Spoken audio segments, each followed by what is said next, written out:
wabarakatuh.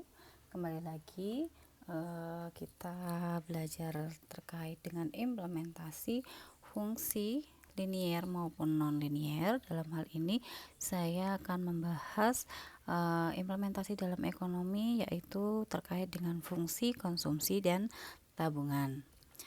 Nah, fungsi konsumsi dan tabungan sendiri itu diperkenalkan pertama kali oleh ahli ekonomi, yaitu John M. Keynes, di mana Keynes sendiri berasumsi bahwa fungsi konsumsi itu mempunyai beberapa sifat khusus, diantaranya bahwa konsumsi itu adalah mutlak atau absolut. Jadi untuk mempertahankan hidup meski pendapatannya sama dengan nol. Jadi meskipun kita tidak memperoleh pendapatan atau pendapatan kita sama dengan nol, maka yang namanya konsumsi itu ada yang sifatnya mutlak yang tidak bisa kita hindari. Misalkan adalah untuk hidup gitu kan, untuk mempertahankan hidup, makan gitu kan ya. Namanya manusia kan pasti butuh yang namanya makan.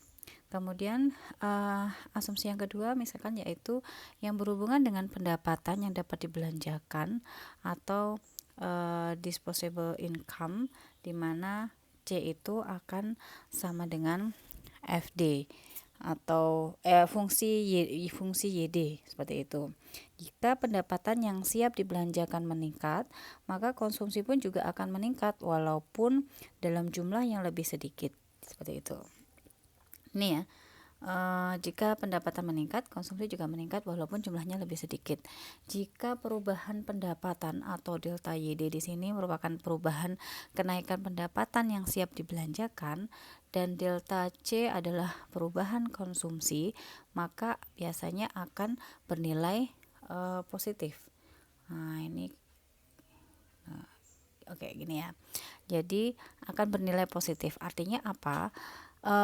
Setiap ada perubahan pendapatan sebenarnya nanti akan berdampak pun juga pada peningkatan konsumsi, meskipun nilai peningkatan konsumsinya itu relatif kecil seperti itu dibandingkan kenaikan pendapatannya, sehingga nilai perubahan konsumsi dibandingkan dengan perubahan atau kenaikan pendapatan di sini itu adalah relatif kecil, sehingga relatif kecil ini berarti dibandingkan dengan perubahannya akan kurang dari 0, lebih dari 0 dan kurang dari 1 dan bernilai positif.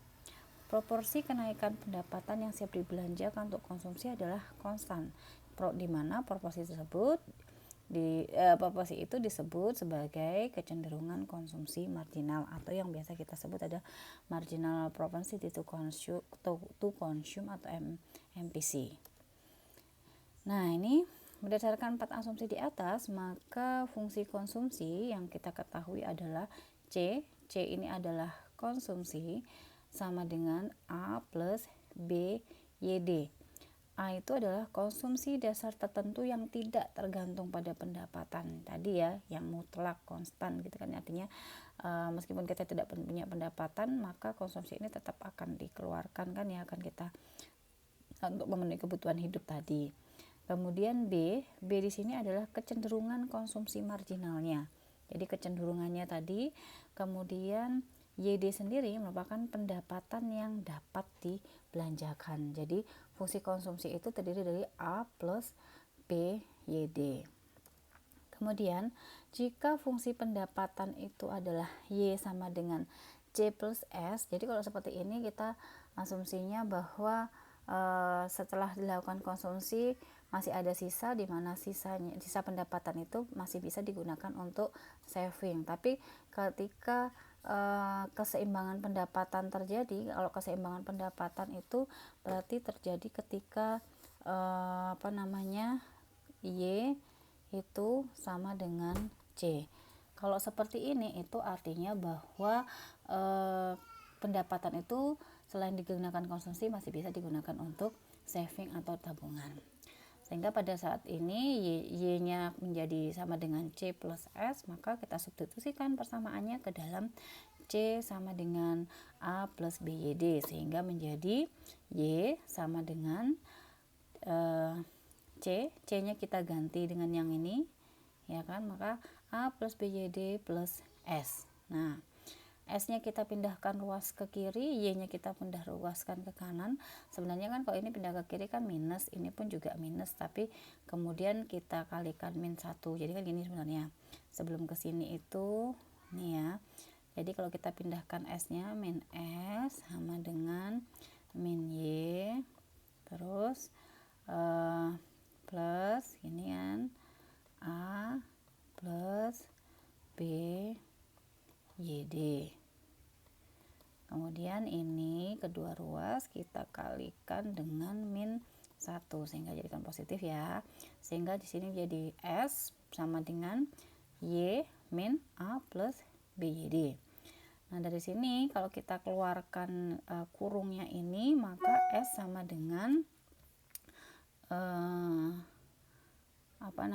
S sama dengan min A. Jadi ini min A plus 1 min B YD. Jadi kita keluarkan ini ya kan sama dengan ini ya, S sama dengan yang A nya misalkan Y, kita ini saya buka dulu, berarti min A ini dikalikan BYD menjadi min B YD. Ini kan ya. Nah, Y ini kan sama-sama Y sebenarnya kan ya. Kemudian Y sama dengan Y ini kita jadikan satu, min A plus Y min B YD. Ini kan. Kemudian min A ininya saya keluarkan Y-nya kan ya, maka akan menjadi plus ini Y-nya adalah 1 min B dikalikan dengan YD, kan sama artinya seperti itu. Sehingga dari sini bisa kita ketemui bahwa ternyata fungsi tabungan atau saving ini kita peroleh dari A plus 1 min B dalam kurungan ya dikalikan dengan YD, di mana S adalah tabungan, A adalah tabungan negatif jika pendapatan sama dengan 0, sedangkan 1 min B merupakan kecenderungan menabung marginal atau MPS, kemudian YD adalah pendapatan yang dapat dibelanjakan.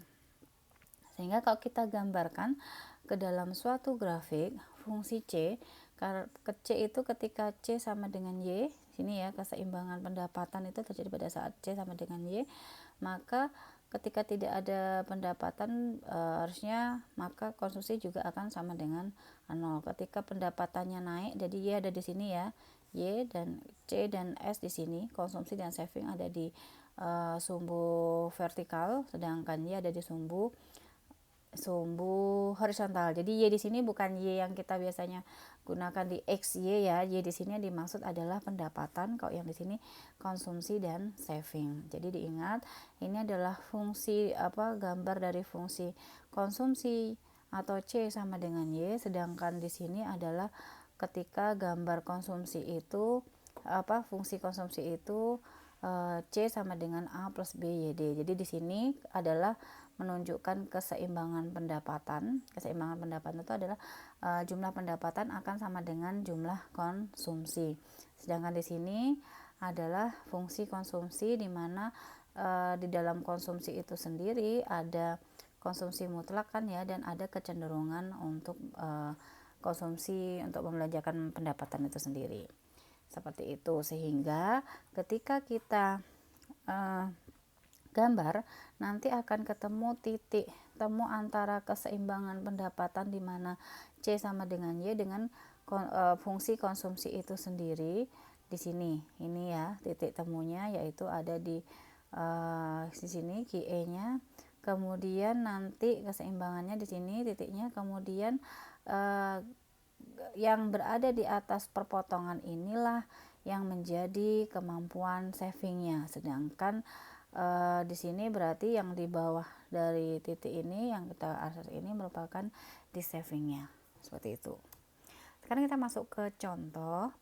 Jika fungsi konsumsi ditunjukkan oleh persamaan C plus 15 sama dengan C sama dengan 15 plus 0,75 YD. Jadi ini persamaan konsumsinya.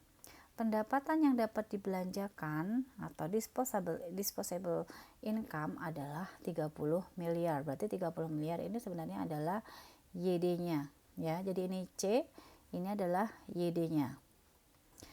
Nah, yang ditanyakan, berapakah nilai konsumsi agregat bila pendapatan yang dibelanjakan adalah 30 miliar?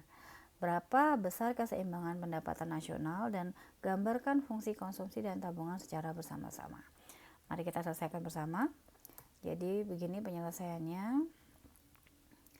Yang pertama tadi adalah yang ditanyakan untuk berapa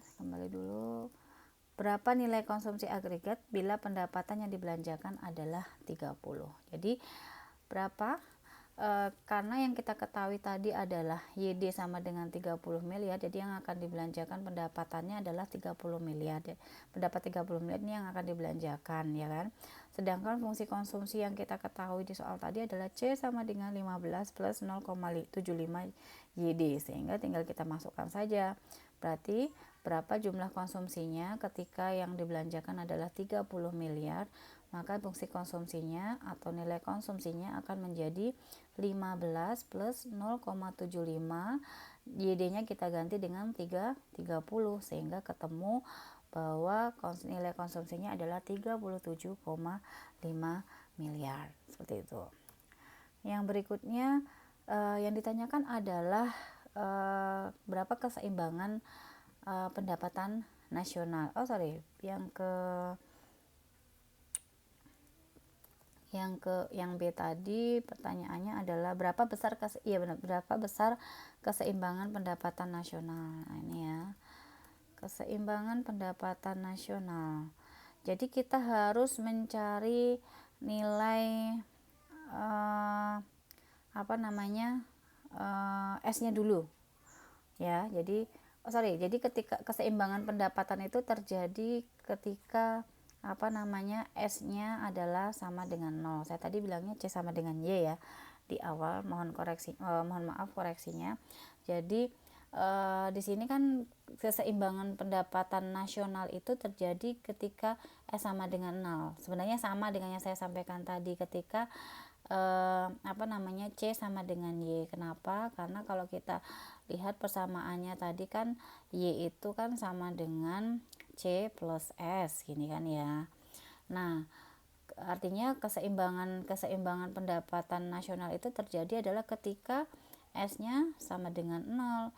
Kalau kita masukkan ke sini kan berarti Y sama dengan C plus 0. Karena S-nya 0 kan, maka sebenarnya keseimbangan pendapatan itu terjadi ketika Y sama dengan C. Jadi ini terjadi ketika S-nya sama dengan 0, maksudnya seperti itu. Ya, sekarang kita cari, karena S sama dengan 0, yang kita ketahui tadi adalah fungsi C, maka kita harus mencari dulu berapa nilai atau mencari ini ya keseimbangan pendapatannya ketika S sama dengan 0. Ini kita lihat dulu YD itu terdiri sama dengan C ditambah S kan ya.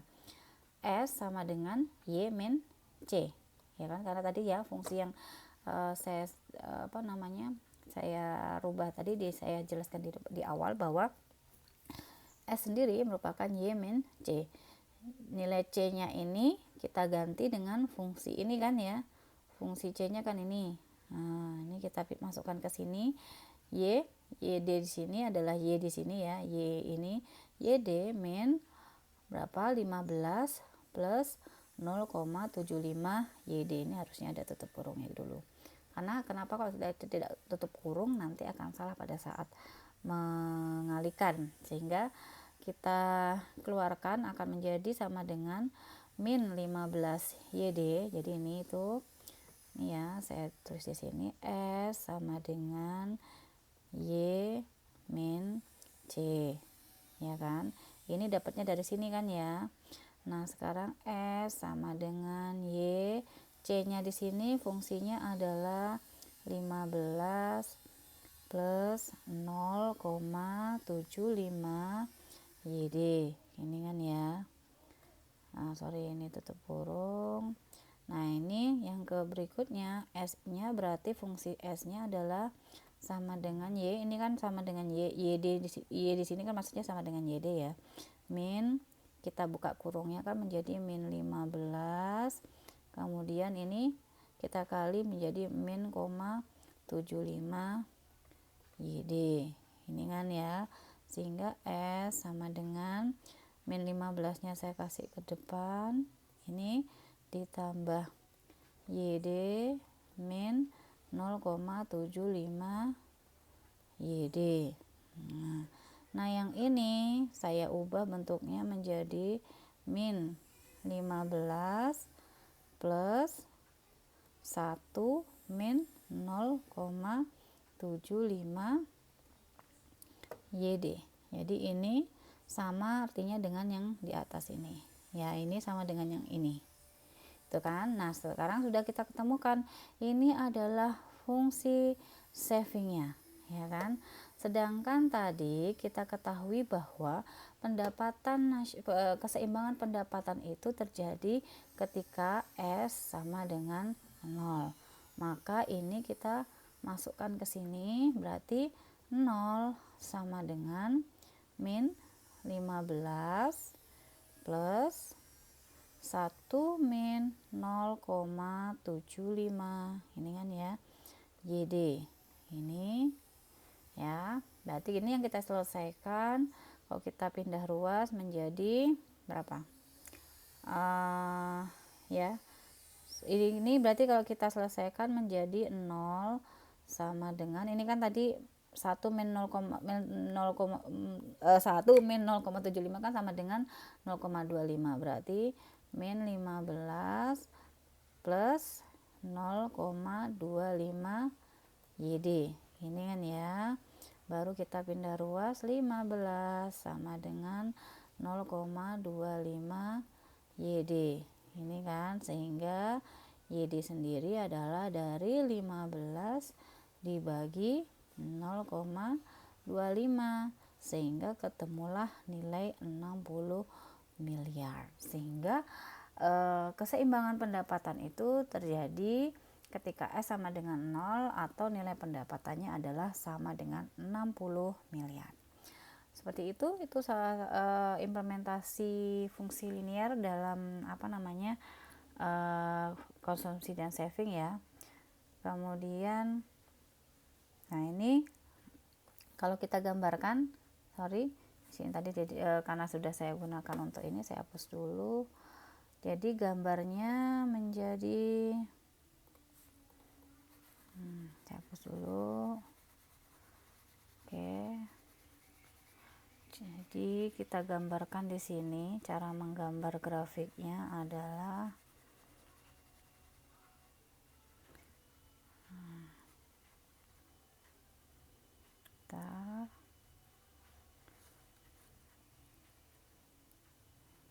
Oke. Berarti kita gambarkan fungsi konsumsinya, ya kan. Fungsi konsumsinya adalah nih, Y sama dengan C. Berarti kalau Y sama dengan C kan ini yang tadi keseimbangan pendapatan ya terjadi ketika Y sama dengan C. Y sama dengan C itu kan ya berarti berapapun nilai Y, kalau Y-nya 1 misalkan, maka pasti C-nya juga 1 gitu ya. Ini harusnya gini misalkan. Jadi kalau misalkan Y-nya 2, ini kan ya, berarti ya pastinya C-nya pun juga 2. Jadi kalau kita gambarkan grafiknya adalah seperti ini. Ini adalah Y sama dengan C, ya kan. Yang kedua, kita gambarkan fungsi C-nya. Fungsi C-nya tadi adalah 15 plus 0,75 YD. Ini kita gambarkan misalkan sekali lagi karena dia fungsinya dalam bentuk linear ya. Nah, bisa kita cari 2 titik misalkan seperti ini. Jika YD-nya 0, maka C-nya menjadi 15. Ini kan ya. Jika YD-nya misalkan 100, ini kan ya, berarti 0,75 kali 100 kan 75. 75 tambah 15 adalah 90. Jadi bisa kita gambar nih, harusnya di sini 0,15 misalkan ya. Nah ini kebetulan tidak ada ininya ya, tidak ada titiknya. Harusnya nanti kalau Anda gambar menggunakan ini ya 0,15, atau saya gambarkan lagi aja biar enak. Sorry. Ini Y, ini C dan S-nya. Anggap aja misalkan Y-nya itu 0, maka di sini ada misalkan 15, ya kan? Mungkin anggap aja di sini adalah 90. Nanti mohon untuk menggambar dengan skala yang benar ya. Jadi ini 0,15 dan misalkan di sini 50, ini 100, berarti 100,90 kurang lebih di sini kan. Sehingga kalau saya hubungkan menjadi seperti ini. Ini adalah ke fungsi C sama dengan 15 plus 0,75 YD. Kan ya. Kemudian yang untuk fungsi konsumsinya, karena dia Y sama dengan C kan, kalau kita buat lajur ya gini kan, YC. Kalau Y-nya 1, maka Y-nya pun juga 1. Kalau Y-nya 2, maka Y-nya juga 2. Ini misalkan saya buat 0 ya. Misal Y-nya 0, maka 0 gini kan ya. Kalau Y-nya misalkan 50, harusnya di sini juga 50. Misalkan saya buat berarti 0,0 dan 50,50. Misalkan anggap aja 50 di sini ya. Nah, ini skalanya yang enggak benar soalnya. Misalkan ya, berarti harusnya gini ya.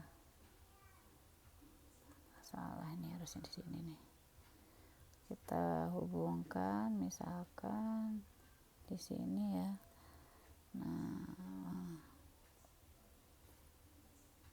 Nah, ini harusnya adalah Y sama dengan C itu. Kemudian S-nya berapa? Nah, ini harusnya keseimbangan pendapatannya di sini kan. Ini kalau betul ya, tadi harusnya adalah Y-nya akan sama, konsumsinya dengan Y-nya kan sama ya, yaitu di 60 miliar gini ya.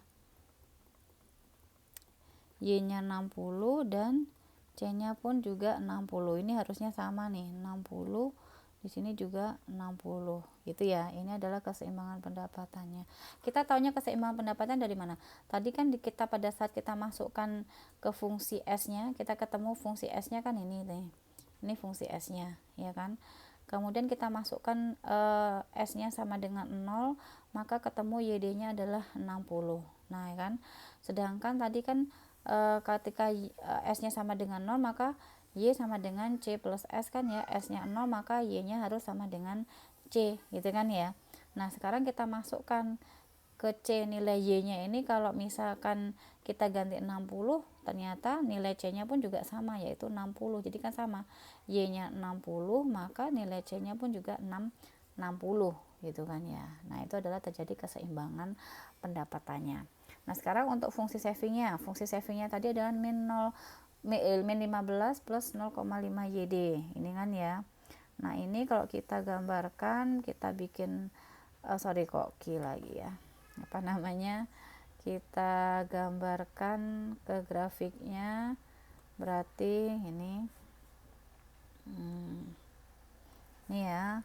Kita gambar ke grafik pakai lajur S dan YD kan ya. Misalkan YD dan S, kemudian saya pakai angka-angka yang sudah ada deh. Misalkan YD-nya adalah 100 ya kan, berarti 100 kali 25 adalah 25 kan ya. 25, kalau 25 berarti kurangi 15 kan, menjadi 10. Kemudian kalau misalkan YD-nya 0, maka 0,2 kalau YD 0, berarti S-nya adalah min 15. Jangan lupa nilai CS-nya di vertikal, Y-nya di horizontal, sehingga ada angka 100,10. Misalkan ini 100, anggap aja 10-nya di sini ya. Berarti kan di sini nih nilai titiknya. Nah, sama kalau dia Y-nya 0, maka S-nya min 15. Misalkan di sini adalah min 15. Maka sudah kita hubungkan tadi di sini kan ya, maka ini merupakan nilai kurva dari S-nya. Ini adalah S-nya. Seperti itu. Ini kurva S, ini kurva CYD, dan ini adalah kurva di mana Y sama dengan 0 atau keseimbangan pendapatan. Titiknya ada di sini. Berarti nanti di sebelah sini kita kemampuan savingnya, di sini adalah berarti di savingnya. Seperti itu. Itu ya. Itu contoh implementasi dalam fungsi konsumsi dan juga fungsi tabungan. Cukup sekian, semoga apa yang saya sampaikan bisa dipahami dengan baik. Semoga juga bermanfaat. Terima kasih. Assalamualaikum warahmatullahi wabarakatuh.